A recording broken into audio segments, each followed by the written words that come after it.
eu vou pegar esse gancho que você falou, porque eu acredito que as pessoas, elas têm, como você disse, né? Às vezes elas são mulheres do lar, e que não é fácil a gente cuidar, a gente criar um filho, né? E aí o marido trabalha.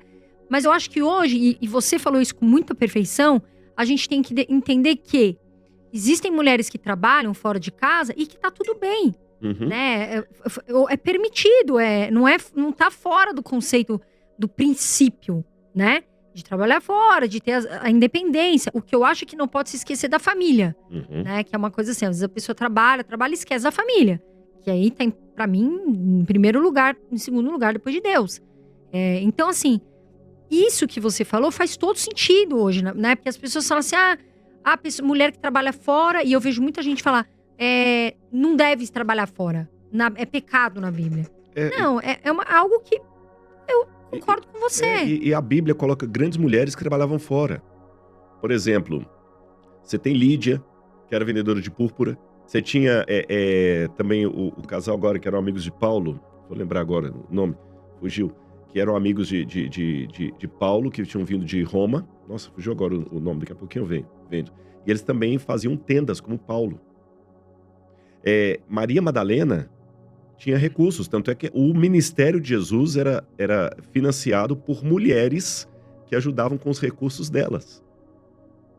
Você tá entendendo? Então, quer dizer, a gente tem que cuidar para também não tornar a Bíblia aquilo que a Bíblia não está dizendo. Por isso que é importante. Eu até aproveito aqui, não é para fazer propaganda, aproveitando carona não, mas eu tenho um curso chamado A Bíblia Comentada. E esse curso, ele tem 3 papéis, não por hierarquia. O primeiro deles, esse curso saiu para poder construir o MAB, que é o Museu de Arqueologia Bíblica, que é o único do Brasil desse gênero. Nós temos 4.000 peças arqueológicas lá, 80% delas originais, e já mais de 200.000 pessoas passaram por esse museu. Eu até convido vocês a irem a Engenheiro Coelho, lá perto do serviço que você conheceu, visitá-lo.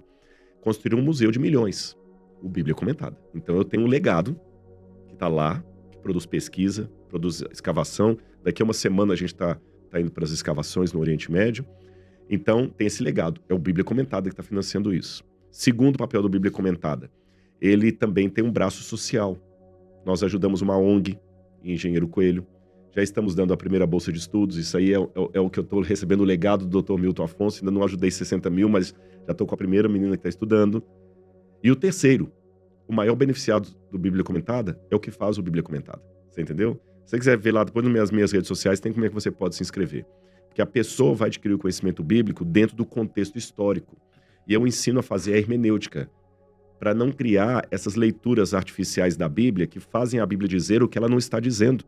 Sim. Você entendeu? Que não faz a Bíblia virar apenas um manual de fanatismo. Igual deu exemplo aqui, olha, as mulheres que trabalhavam, tá certo? Priscila e Áquila. O nome demorou, mas veio. Priscila e Áquila, que eram comerciantes como Paulo de tendas. Então você tem a Priscila ali, que era comerciante. A Priscila também era professora da igreja cristã primitiva. Você tinha, como eu falei lá, a Lídia, que era vendedora de púrpura. Você tem Maria Madalena, que trabalhava, tanto é que ela comprou o perfume caríssimo. A Bíblia não fala que ela roubou, né? E por ser Maria Madalena, é interessante que é uma mulher independente. Porque normalmente, no Oriente Médio daquela época, o sobrenome da mulher era do pai ou do marido. Por exemplo, a Eliana Bat Yatel. Eliana, filha de Yatel. Ou a mulher de Cusa.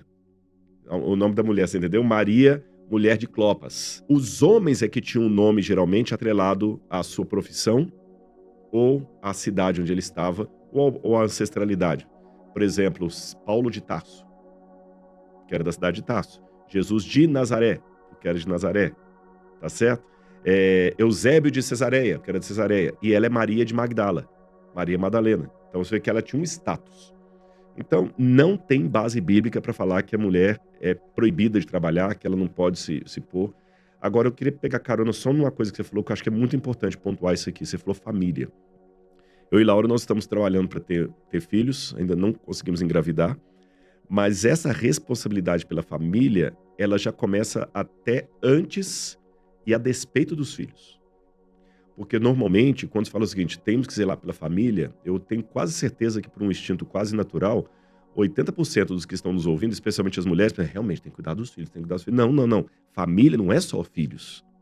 Exato. Cônjuge também é família. Perfeito. Você está entendendo?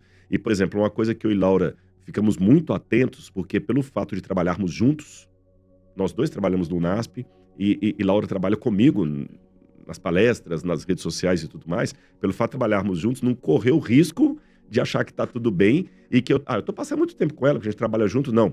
Tempo de casal, qualidade de casal.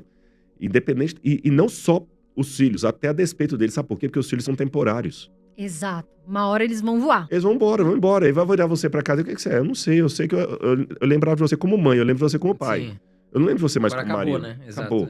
Então, acho que é importante, quando fala família, já começa. E até me permita uma hierarquia. O homem não pode amar os seus filhos mais do que a sua esposa. E a mulher não pode amar o seu filho mais do que o marido.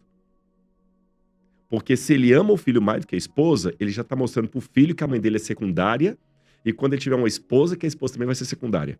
Peraí, Rodrigo, desculpa, eu não peguei esse gancho. O homem não pode amar mais o filho do que a esposa. Exatamente. Entendi.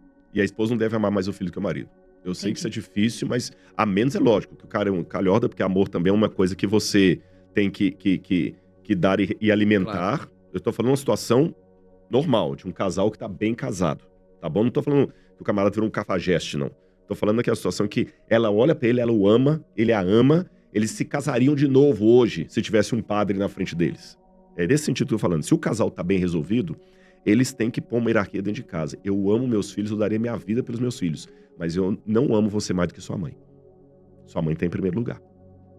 Porque se o filho cresce sabendo que o pai ama a mãe dele mais do que ele, o filho já tá sabendo, em primeiro lugar, que ele não é o centro das atenções. Que o mundo não gravita em torno dele. Que há pessoas mais importantes do que ele. E quando ele se casar, ele vai valorizar a mulher dele. Porque o pai dele deixou um exemplo. Ele vai amar a mulher dele como o pai amava a mãe. E o vice-versa, a mulher e o marido também. Porque eu noto que tem muitos casais que quando tem os filhos, eles esquecem um do outro e vivem só em prol dos filhos. Agora tudo é o filho, a viagem só dos filhos, é tudo filho, eles esquecem um do outro. Uma das coisas que a gente faz lá em casa, e a gente está planejando quando tiver filhos que seja assim, mas hoje mesmo antes de ter filhos, na questão financeira e nas tarefas também, a nossa casa, como eu falei, é a nossa empresa, é a nossa sociedade. Então as finanças são para a nossa família, para nosso investimento. E as tarefas domésticas que eu executo, uma vez que a Laura também trabalha fora, não é naquela filosofia de eu vou ajudar minha mulher com a louça. Que essa é uma visão machista. Essa é uma visão distorcida. Qual a diferença do patriarcado bíblico para o machismo? O machismo existe a partir do momento em que o papel da mulher vou criar um neologismo aqui, é secundarizado pelo parceiro. O patriarcado existe, patriarcado bíblico, é quando o papel da mulher está em pé de igualdade com o papel do homem. São funções diferentes, mas em pé de igualdade. Por exemplo, quem é mais importante? O médico ou o advogado? Os dois. Os dois. Depende da situação, né? Depende. Se eu tô com um problema jurídico, eu vou priorizar o médico, eu vou priorizar o advogado. Mas se eu tô com um problema no fígado, é o médico. Então na vida também é assim. Tá tendo uma batalha, quem que tem que arrumar a arma e ir pra casa, ir pra fora? É o homem. Agora ele tem... Tá cuidando do pão da família, é a mulher. Agora é a mulher. Mas a gente pensa assim, não, o homem pra guerra é superior à mulher cuidar do filho. Não, depende da situação. Tá sendo atacado, a cidade tá sendo atacada, naquele momento a prioridade é a função do homem. Sim. A cidade não tá sendo atacada, naquele momento a prioridade é o pão que a mulher tá fazendo. Mas a nossa sociedade sofisticou demais os papéis e ridicularizou outros. Hoje você fazer um pão, não tem graça, ninguém vai bater palma. Hoje criaram-se os prêmios Nobéis, criaram-se os mestrados, doutorados, a vida ficou muito sofisticada, muito elitista. De tal forma que hoje você valoriza um professor de química, que tem doutorado, mas não valoriza a cozinheira que sabe fazer um estrogonofe como ninguém. Perfeito. Que, às vezes a pessoa, até comentando isso, eu peguei uma mensagem de uma menina esses dias, eu gosto de viajar muito, André também, e a gente gosta de mostrar, mas não é porque a gente quer ostentar, é porque a gente gosta de mostrar para as pessoas como que é aquela cidade, o que tem, enfim. E aí ela virou pra mim e falou assim, eu nunca vou ser igual a você. Né? E aquilo me deu uma coisa no coração. Daí eu falei, não, você nunca vai ser igual a mim, porque com certeza você deve ter habilidades e pontos positivos e muitas coisas que você tem e eu não tenho. Uhum. Então eu acho que as pessoas hoje, e eu acredito que tem a ver com o que você tá falando, Rodrigo, elas muito vivem de olhar os outros, sabe? De se comparar, de ostentar, de ficar com com uma visão de que, eu não sou, mas ela é. Eu não sou, mas ele é. Então acho que isso foi o que você falou, a gente esqueceu um pouco do que é tão essencial, né, dentro dos nossos princípios e dentro da nossa cultura, para ver um outro mundo hoje moderno, mas que também atinge as pessoas de uma forma ruim. Sim. E aí eu colocaria 2 elementos a mais no que você está falando. O problema, não estou medindo juízo de valores sobre o comentário que a pessoa lhe fez, porque eu nem a conheço, mas presumindo alguns casos análogos, às vezes ela está fadada só a contemplar o sucesso sem querer desejá-lo. Aí o sucesso fica uma coisa bem platônica. A felicidade está onde eu não estou. Porque se eu tiver, ela vai sair de lá. Tá chovendo, ele tá com saudade do sol. Tá fazendo sol, podia chover. Tá lá na casa da avó, vontade de voltar para casa. Tá em casa, vontade de voltar para casa da avó. Então tem gente que fica brincando de pique-esconde com a felicidade por problemas de limitação, crença limitante. Eu acho que contemplar o outro pode ser até benéfico para mim. Vou explicar em que sentido. Eu gosto muito de uma expressão que eu aprendi com meu amigo Paulo Vieira. O ecossistema. O ecossistema que você vive, o ecossistema onde você transita, ele pode te impulsionar para cima, te deixar na mediocridade ou te jogar para baixo. E é interessante que no ecossistema você não tem apenas pessoas iguais. Você tem pessoas que estão acima de você. Se eu ficar falando, por exemplo, eu falo um pouquinho de hebraico. Pouco. Eu não tenho hebraico fluente. Mas se eu ficar conversando hebraico só com vocês aqui, se eu ficar exibindo o meu hebraico só para vocês aqui, eu nunca vou melhorar o meu hebraico. Vai ficar sempre um hebraico pequeno. E eu vou ser o melhor, porque eu acho que dessa sala o único que fala hebraico aqui sou eu. Sim. Se eu quiser realmente melhorar o meu hebraico, eu tenho que forçar a falar toda vez que eu estou em Jerusalém, que a Laura fala assim, fala em hebraico com ele, porque quando você vai falar que trava, aí você pula pro inglês, e a Laura fica assim, não fala em hebraico, vai lá, pede em hebraico, vai pro restaurante, pede em hebraico, peça em hebraico. Às vezes as pessoas pensam assim, eles estão falando isso. Interage.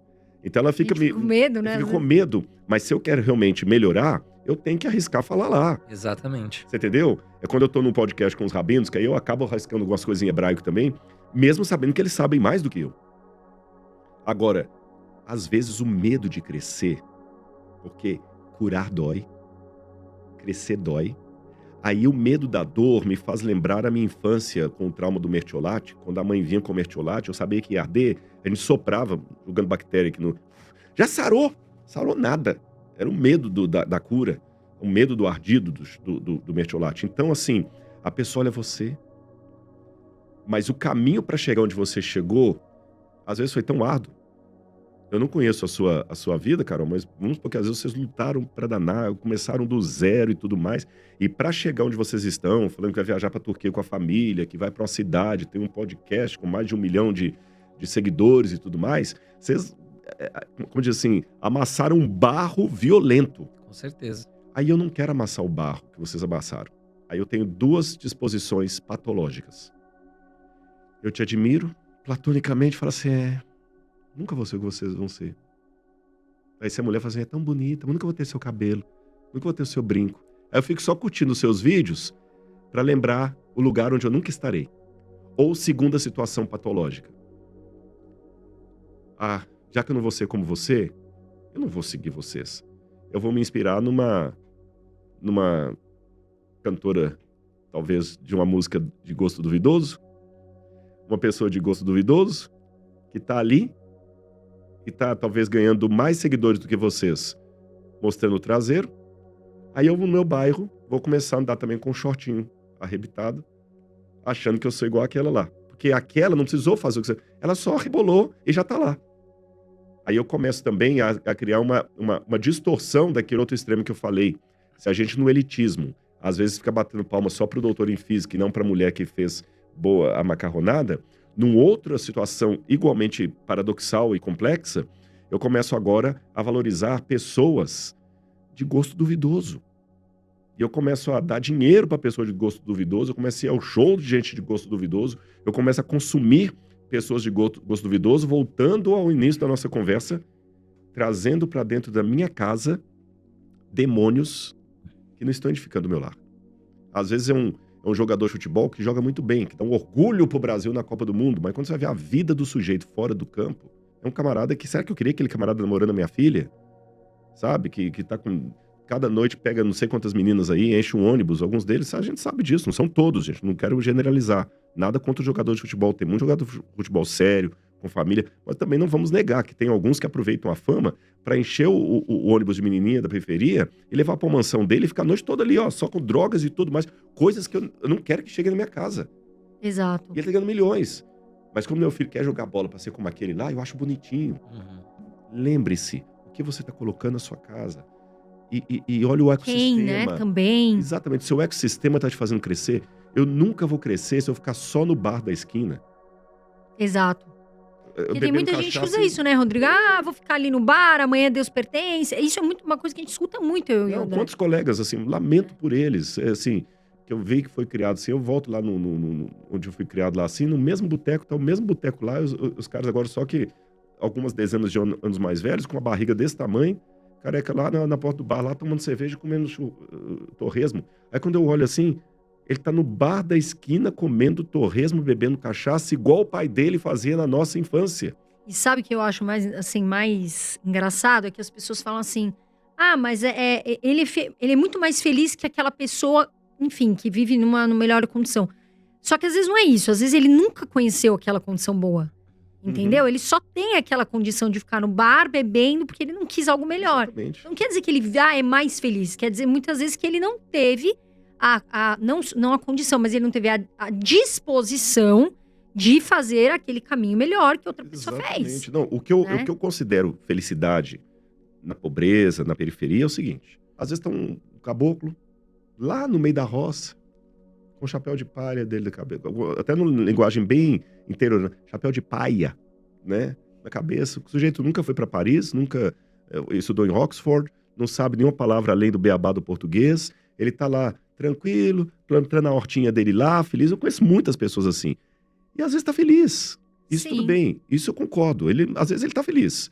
Agora, o sujeito colocando droga na vida dele, caindo vomitado na porta de um boteco, não tem dinheiro para pagar as contas, não, aí não é. Sempre reclamando da vida, mas não toma atitude para melhorar. Então, assim, eu concordo que felicidade não é necessariamente estar na Quinta Avenida de Nova York.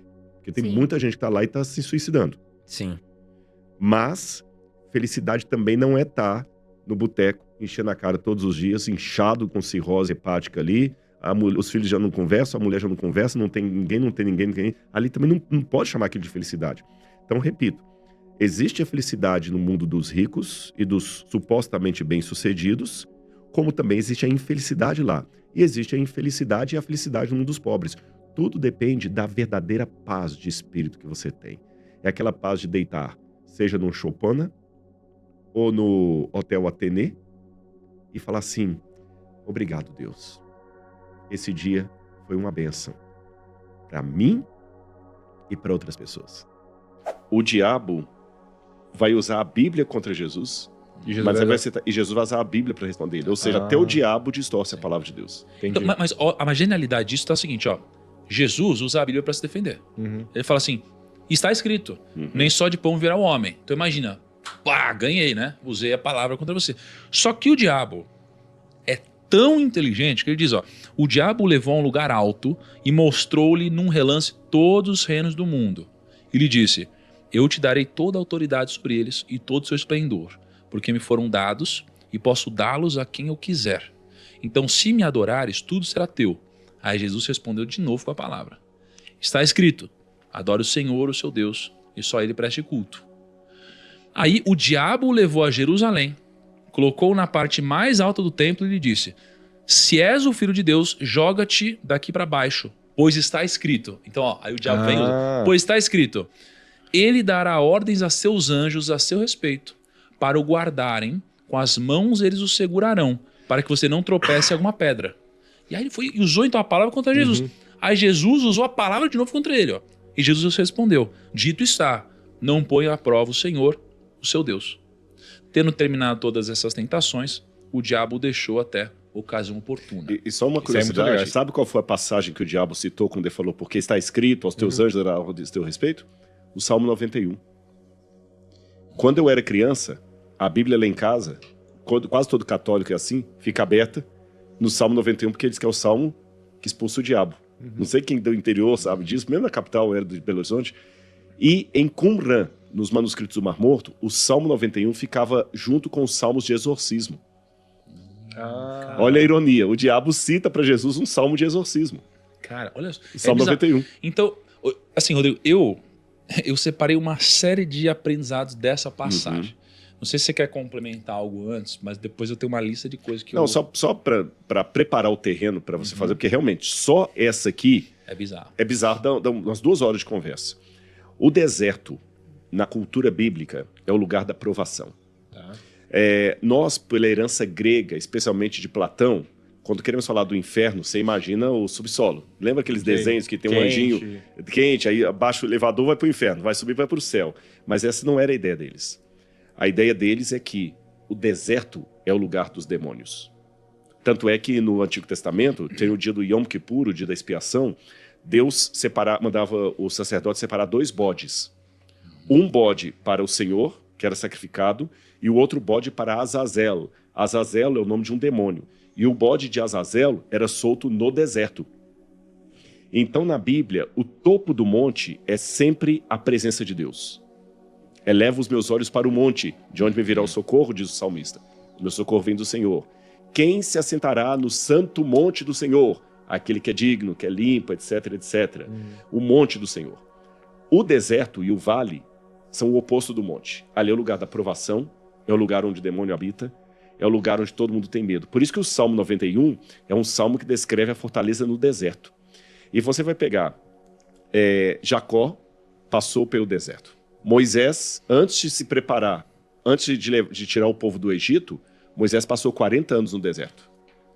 Depois, o povo de Israel, para entrar na terra prometida, passou 40 anos também no deserto. Elias passou um tempo no deserto. O apóstolo Paulo, quando pregou, ele passou 3 anos e meio no deserto da Arábia se preparando. No Apocalipse, capítulo 12, o povo de Deus é representado por uma mulher com asas, que antes de entrar na Nova Jerusalém, ela passa 1260 dias no deserto. A palavra deserto em hebraico é midavar. Midavar significa literalmente da palavra. Mi é a preposição da palavra. Medaber é falar. Medavar, da palavra. E uma vez eu perguntei para um rabino, por que vocês chamam em hebraico o deserto de Midavar, lugar da palavra? Ele falou que o deserto é o único lugar silencioso o bastante para você ouvir a voz de Deus. O deserto é o único lugar inóspito o bastante para você mostrar que você precisa de Deus. Então, como tinha essa característica do deserto, Jesus também passou pelo deserto se preparando e ele foi confrontado pelo diabo em pessoa. E o diabo queria fazer uma coisa muito interessante. Ele queria convencer Jesus que ele não era o Filho de Deus. Porque eu imagino que o diabo não apareceu para ele como um diabo. Sim. Ele deve ter aparecido para ele como um anjo de luz, bonito, lindo. Sim. Aí a gente vê o contraste. Se Jesus estava como ser humano, esvaziado, como disse Paulo, com a Porsche na garagem, Jesus estava cadavérico, fétido.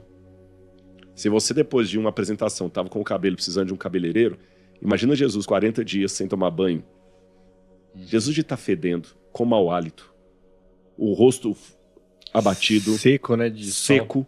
Aí aparece aquela figura gloriosa. Olha o contraste. Ou seja, sucesso não é pecado. Mas nem sempre o sucesso e o contrário dele é sinônimo de quem deu certo e quem não deu. Que a gente tem o oposto. E aquele anjo, quando chega para ele, pergunta assim, se tu és o Filho de Deus, ele colocou dúvida. Sim. A gente não pode deixar que o diabo coloque dúvida sobre a nossa identidade. Eu sei quem eu sou. Se eu sou... Peraí, tem alguma coisa errada aí. Se tu és... E no momento em que o diabo leva Jesus até um monte e oferece para ele todos os reinos do mundo, me chama a atenção. A Jordânia, vocês chegaram aí, não? Na Jordânia? Eu acho que não. Jordânia é do lado de Israel. É uma outra viagem que você tem que fazer, viu? Vocês têm que ir à Jordânia. Você tem que ir também para Israel. A gente vai junto. Aí, É. né? E na Jordânia tem o Monte Nebo, onde Moisés morreu. E a Bíblia fala que Deus levou Moisés até o Monte Nebo e mostrou para Moisés toda a terra prometida. E da Jordânia, do lado de cá do Jordão, do Monte Nebo, dá para você ver realmente Jericó, o Mar Morto, dá para ver Qumran, o deserto da Judéia, dá para ver até Jerusalém, dá para ver a Galiléia, dá para ver tudo. Só que Moisés não entrou na terra prometida.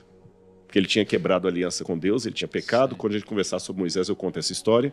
E Moisés morreu no Monte Nebo sem entrar na terra prometida, porque ele errou só numa coisinha.